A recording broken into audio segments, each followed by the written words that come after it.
स्वागत है आपका इस वीडियो में। आप अच्छी तरह से जानते हैं कि मनुष्य एक जिज्ञासु प्राणी है। जन्म लेने के उपरांत जैसे जैसे ये बड़ा होता चला जाता है, इसके मन में, मस्तिष्क में तरह तरह के सवाल संसार की वस्तुओं को देख देख कर पैदा होते हैं, खड़े हो जाते हैं। वे वस्तु चाहे ईश्वर के द्वारा बनाई हुई हो या फिर मनुष्य के द्वारा बनाई हुई हो। ये कंप्यूटर कैसे काम करता है, मोबाइल आखिर कैसे चलता है, वॉशिंग मशीन, रेफ्रिजरेटर, एसी कैसे काम करता है, और फैक्ट्रीज में तमाम मशीनें उत्पादन आखिर कैसे कर देती हैं, जेसीबी कैसे काम करती है, ये सूरज क्या है, चांद क्या है, तारे क्या हैं, हवा कैसे चलती है, पानी क्या है, और तमाम तरह के सवाल मनुष्य के अंदर जीवन भर उठते रहते हैं। और वो जीवन भर इनमें से तमाम सवालों के उत्तर प्राप्त भी कर लेता है, परंतु तमाम सवाल ऐसे हैं जिनके उत्तर उसे नहीं मिलते। कुछ एक थोड़े से मनुष्य ऐसे हैं जिनके अंदर इन सवालों से अलग भी कुछ सवाल खड़े होते हैं। बहुत कम लोगों के अंदर ये सवाल खड़े होते हैं। कौन से सवाल? जीवन क्या है, मृत्यु क्या है, इंसान पैदा क्यों होता है, मरता क्यों है, मैं कौन हूं, भगवान क्या है, ईश्वर क्या है। तो संत महापुरुषों, आज के इस वीडियो में हम जिस विषय पर चर्चा करेंगे वह विषय यह है कि आखिर परमेश्वर को जानना जरूरी क्यों है। दास है नरेश और आप देख रहे हैं यूट्यूब चैनल यही है सच।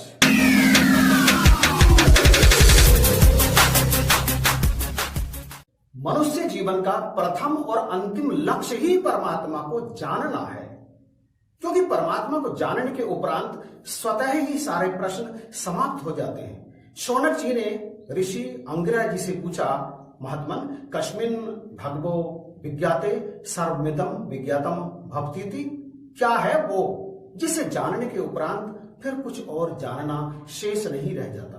महामुनि अंगिरा ने तमाम लंबा चौड़ा उत्तर दिया, जिसका सार यह था कि वह ईश्वर है, कण कण में, जर्रे जर्रे में, पत्ते पत्ते में मौजूद, जिसे जान लेने के उपरांत फिर और कुछ जानना शेष नहीं रह जाता। तमाम धर्म ग्रंथ भी इस बात को कहते हैं, वहां लिखा है। इसलिए इस मनुष्य जीवन में सबसे पहला काम हर किसी को ये करना चाहिए कि वो मनुष्य परमात्मा को जानने का प्रयास करे। मैं कौन हूं, कहां से आया हूं, और इस शरीर को छोड़ने के उपरांत मुझे जाना कहां है। इन तमाम जटिल प्रश्नों के उत्तर केवल और केवल परमात्मा की जानकारी प्राप्त करके ही प्राप्त होते हैं। इसलिए परमात्मा को जानना जरूरी है। मनुष्य जीवन मिला ही परमात्मा को जानने के लिए है, बाकी काम तो सेकेंडरी हैं। भई प्रापत मानुष देवरिया, गोविंद मिलन की ये तेरी बरिया, ये तेरी गोविंद से मिलने की बारी है। और बड़े भाग मानस तन पावा, सूर दुर्लभ सदग्रंथनी गावा, साधन धाम मोक्ष कर द्वारा। मोक्ष का मतलब है परमात्मा को जानना। पाई ने जे ही परलोक समारा, सो परत दुप्पा बही, सिर धुन धुन पछताए, काले ही कर्म ही ईश्वर ही, मिथ्या दोष लगाए। इसलिए परमात्मा को जानना है सबसे जरूरी। परमेश्वर ने हमें पैदा किया है, मतलब परमेश्वर हमारे पिता हैं और हम परमेश्वर की संतान हैं। तो क्या संतान को अपने पिता के बारे में जानना आवश्यक नहीं है? क्योंकि यदि अपने पिता के बारे में नहीं जाना तो फिर आप जानते हैं ना कि संसार ऐसे इंसानों को क्या कहता है जिन्हें अपने बाप का पता ही नहीं होता है। तो इसलिए भी परमेश्वर को जानना हर मनुष्य का कर्तव्य है। राम प्यारा छाड़ कर करे आन का जाप, बेश्या केरा पुत्र सो ना जाने निज बाप। यद्यपि 184 योनियों के सभी प्राणियों के अंदर आत्म तत्व है, परंतु बुद्धि और विवेक वो केवल मनुष्य में ही है सर्वाधिक। इसका अर्थ यह है कि केवल मनुष्य ही ईश्वर की बात करता है, मनुष्य ही ईश्वर के विषय में जान सकता है। तो जानना चाहिए केवल मनुष्य को, क्योंकि अब की पासा फिर गया तो फिर 84 जाए, और 84 लाख में जाने के उपरांत परमेश्वर के दर्शन कभी नहीं हो सकते, परमेश्वर के विषय में कभी जान नहीं सकता। ये मौका केवल और केवल इंसानी योनि में ही प्राप्त होता है।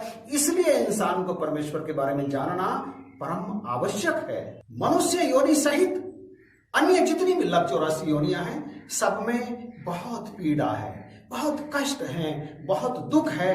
केवल परमेश्वर में ही नहीं है दुख, परमेश्वर में सदा आनंद है। इसलिए ईश्वर को कहा जाता है सच्चिदानंद। सत, चित और आनंद कभी भी समाप्त होने वाला आनंद नहीं, चिर स्थायी, हमेशा, जिसमें कभी आनंद का अभाव नहीं होता। और उस अभाव रहित आनंद को प्राप्त करने के लिए परमेश्वर की जानकारी परम आवश्यक है, और वो होती है केवल इंसानी योनि में ही, किसी अन्य योनि में नहीं होती। मनुष्य जीवन में जन्म से लेकर मृत्यु तक कष्ट ही कष्ट है, दुख ही दुख है, परेशानियां ही परेशानियां हैं। तथापि कई जगह हमने लिखा देखा है, कई पुस्तकों में पढ़ा है, और कई लोगों से भी ये बात सुनी है कि मनुष्य जीवन में आनंद बहुत है। कहां से आता है आनंद?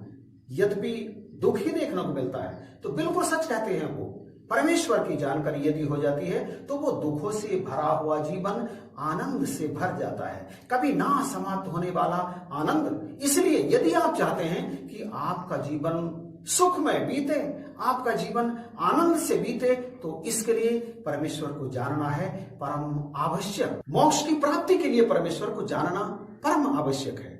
मोक्ष परमात्मा को जाने बिना नहीं हो सकता। यदि परमेश्वर को नहीं जाना तो इस मानस देह से निकलकर आत्मा फिर किसी और योनि में चली जाती है, भटकती रहती है। केवल मनुष्य योनि में ही परमेश्वर को जानकर मोक्ष प्राप्त करने का सुअवसर प्राप्त होता है। और ये मनुष्य जीवन तो मिला ही मोक्ष के लिए है। तमाम धर्म ग्रंथ इसी बात की दुहाई देते हैं, तमाम गुरु पीर पैगंबर यही तो कहते हैं। तमाम लौकिक और पारलौकिक सुख परमेश्वर का दर्शन करके इनकी रजा में जीवन जीने में छुपे हैं। जो परमेश्वर को जान लेता है और फिर परमेश्वर की रजा में अपने जीवन को व्यतीत करता है, फिर उसके जीवन में दुखों का नामो निशान भी नहीं होता, आनंद ही आनंद उसके जीवन में रहता है। इसलिए यदि लौकिक आनंद और पारलौकिक आनंद, दोनों आनंद इसी जीवन में उठाने हैं, इसी जीवन में उनका आनंद लेना है, तो फिर परमेश्वर को जानना है सबसे जरूरी। इसलिए बख्शिश करो, कृपा करो। जीवन